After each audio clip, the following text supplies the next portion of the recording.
Lobby Tools, Florida's legislative intelligence company. Subscribe today to Florida's leading policy, budget, and campaign tracking service. Request a free trial today at lobbytools.com.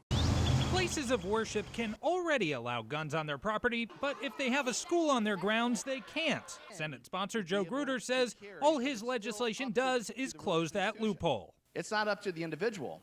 The religious institution can still determine time, place, where, when, how, who. But Democrats argue more guns equals more danger. I believe there are other ways to make those institutions safe, and we all know basically nowhere is safe. And that's because there's just too many guns in America.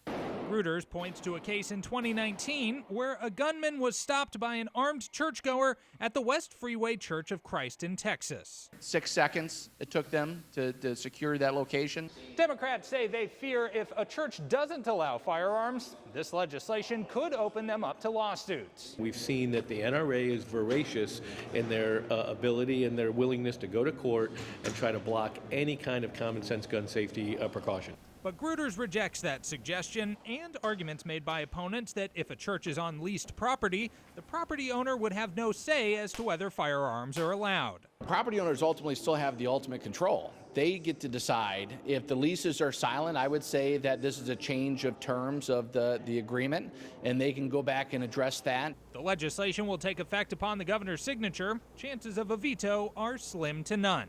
Reporting from the state capitol, I'm Jake Stofan.